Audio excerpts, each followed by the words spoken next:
Former Real Housewives star Bethany Frankle says she was randomly hit in the face in New York City. So it's a crazy crime spree, and I don't understand it. And I'm sorry for all the other women that it's happening to, Frankle said. There's been a wave of women being randomly punched in the face in the Big Apple. Frankle, 53, commented on a video by a fashion student who said she was punched, writing the same thing had happened to her a few months before. So this has been going on a lot longer than people realize. And I want to pull up this meme from Austin Peterson that he responded to. Let me see if I have it right here. Here we go. Let's pull this one up.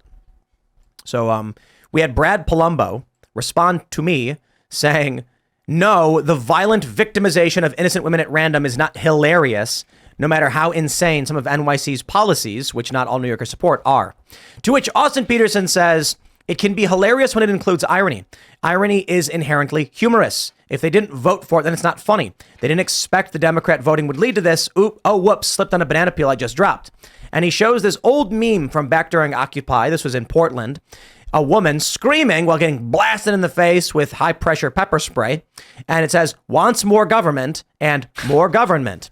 There it is. It's literally what it is.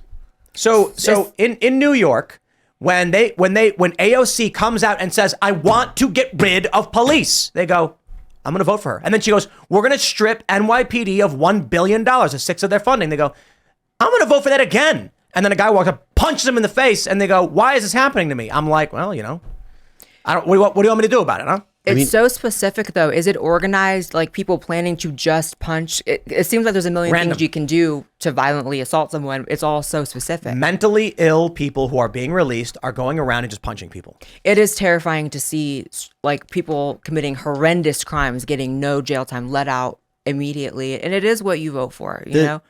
There are a certain percentage of every population that does not possess the ability to function in normal society.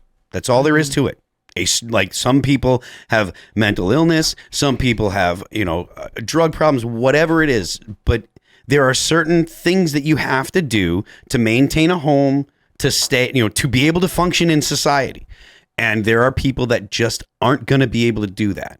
And what we have decided to do with them is just let them go and be on the streets.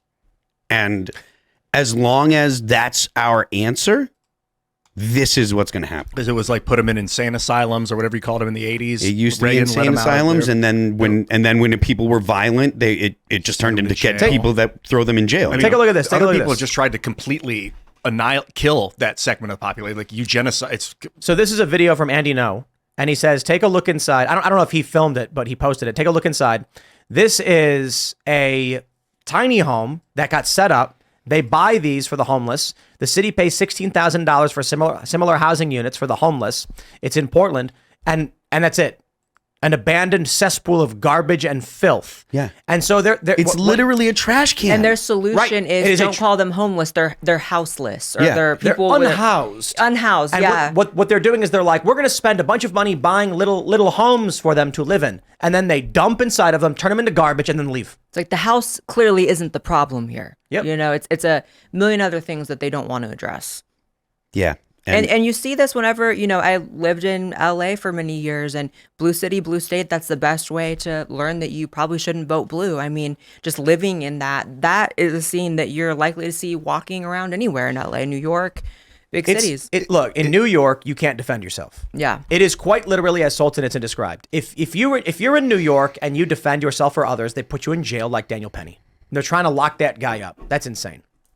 Yeah, it is. Yeah. And because of the behaviors that the governments of these cities are, because of the policies they're instituting, you're only going to get more of this. And this is actually something that is intentional. There were tweets yesterday that I was sharing of people saying, we aren't going to make anything better by putting people in jail. There are just some people that cannot be in society. It's a small percentage, but the problem is there's millions of people in New York City. And when you have a gigantic population, even if it's 0.5%, that's a lot of people, because it only takes one person to cause absolute mayhem. And so if you've got a certain amount of the population that are just completely unprepared to live what we consider a normal life, then they're going to cause problems. And the people on the left are consistently saying just because they have an alternative way of knowing the world and they're neurodivergent, and because they experience the world different to you doesn't mean they're bad, and we can't treat them bad, and we can't take away their liberty, and blah, blah, blah, blah, blah. And it is absolutely insane. Yeah. Meanwhile, it's one of the cruelest, 100%. paths you can take for these 100%. people. It's basically just saying, F off.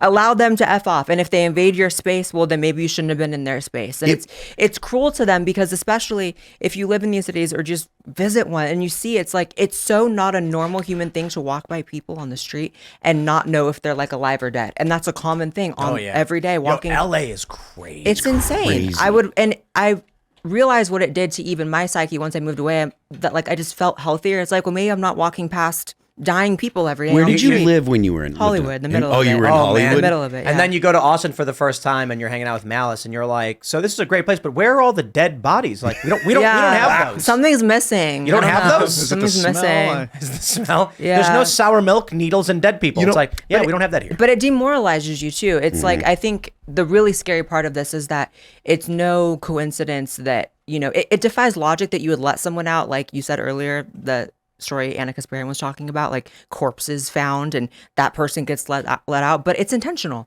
I think it's to demoralize and destroy the city. It's also Just thought of something. What if we literally get a scenario where Trump shoots someone on Fifth Avenue because a guy is about to punch him in the face, and then Trump's with a security detail and like grabs the gun and saves the woman or whatever? Oh God, it's a great campaign. I'm just like, Trump famously says he could shoot a person on Fifth Avenue and not lose any votes. Yeah. And if the context was he's saving the life of a woman who's about to be killed by a deranged murderer, then it's like... And like a bunch of children. He saves like a family of 7. Well, then they would go to race. Was the homeless person, black or white? And then they balance it out. Like no, that, they would just say the person was, like Kyle Rittenhouse. In Yeah. addition to the toxic compassion that leads to people letting, deranged individuals out on the street, they're great. Let them out. What are they? There's the big business of homelessness, which is just really disturbing, where they are people, these middle management, they make $50,000, $100,000 a year to oversee a group community. Nonprofits, Yeah. these companies, who knows what NGOs, that if the homeless find houses, they're all out of jobs. So they don't want it to stop. They make so much so money. dark. I need to tell you, I think nonprofits are a big portion of the problems in this country. And the reason is we can complain about for-profit business all day and night. T-Mobile, maybe you've had bad customer service, but they make you got a phone that works. You call people on it, and then maybe the company can have bad things. But what if you start a business and the purpose of your business is fixing windows? Ryan Long did this Antifa window repair. At night they're Antifa, in the morning they're fixing the windows and they're getting paid. Nonprofits cannot. They don't want to go under, so what do? They perpetuate the problem. Or they exaggerate the problem. They lie about the problem. But a lot of nonprofits don't actually want to solve the problem they claim to be facing, because then they're out of jobs. It concerns me about the illegal immigration too, like what nonprofits are popping up right now, or NGOs are popping up to create like a permanent state of illegal immigration and profiting off of it. Right. That look. That's what immigration lawyers are. At this pace of illegal immigration, 300,000 per month, we're looking at the complete dissipation of the United States within a few years. Oh, absolutely. I think the homelessness is part and parcel to it. They're connected issue, because a lot of those people could be illegal immigrants. I wouldn't know walking by the guy laying on the side of the road. Many of them are. Yeah, true. I mean, look at Chicago. They were going to build a camp. They started construction on a camp, and then people revolted and they stopped. So they just got all these illegal immigrants just sleeping in random places. And so what are they doing? They're taking over public buildings and giving them to non-citizens. And then you think of, it's a slightly different, topic, but just all the laws in California allowing people to bum rush into stores and just steal just so much stuff, and it's like, it's clear that there's an intentional destruction of society that's underway right now. Did you feel that while you were living there? Oh, absolutely. Especially this is why we were saying before we went on camera, it was like, you really saw who was who during the pandemic and COVID, because it was clear as day. It was like, oh, this is intentional. Everyone losing their jobs, despair, people being scared, the city going to ruins. It's so clearly intentional. Wasn't like that out in West Virginia. Right. And that's, it wasn't like it was perfect. There were things that were going on, Yeah. but for the most part, it was like, there's one store nearby. I don't want to call them out, but they had you have to wear a mask. Mm-hmm. And then there's another store, comparable one, like competition across the street, no mask. And it's like, well, we all know where we're going. Yeah. So people in West Virginia were just like, I'm not wearing that. That's part of the problem with it in a way, is that like everyone's idea of what really went down during that is so disjointed based on where you lived. Like you could have lived out here where you barely felt it, or you could have lived where I lived where there was tanks on the street. When we were It's like, wow. When it first started, we were in Jersey and we had a backyard. The backyard had a big concrete slab and a mini ramp. So for the most part, like Ian's sitting in the back starting fires in the fire pit. We're hanging out after the show, just sitting there enjoying a nice fire pit, and we're like, this is what we normally do anyway. So there was no great stressor on us. I'd wake up, work all day in the house. We would go out to eat sometimes. And then when things locked down, we were just like, I don't know. Then the helicopters began. We started hearing helicopters, and we were like, maybe it's time to get out of here. Well, we it were was, already planning it on was the leaving riots. anyway. The riots crossed the Yeah. bridge into the Jersey side. But for people in New York, you were locked in your cubicle. Your cubicle little box apartment you couldn't leave, and you're sitting there for weeks. Yeah. That's like Rotting. I gotta empathize with those people. I think there's a lot of those people that are just traumatized. I was living in a 2-bedroom at the time. Trauma. for sure. The issue is that what New York should have done is about 1 week into people being told to lock down, they should have chained all of their doors shut so they couldn't get out. Yeah, they did that in. I hear that worked in China. Yeah. With 5-star review. They were welding doors shut. There's one video Literal welding. where they're taking a gigantic metal beam and they're putting it between a wall and the door so the door can't be open. Yeah, it's insane. so- And then they were like, "We have zero COVID." Everyone, they announced they had no more COVID in the country. A guy pushed his refrigerator onto his balcony and opened it to show he had no food left. That's so sick. Don't want to live in China. Thanks for watching this clip from the Timcast IRL podcast. Hang out with us live Monday through Friday at 8 p.m. and become a member over at timcast.com for uncensored, members-only shows exclusive. Thanks for hanging out, and we'll see you all next time.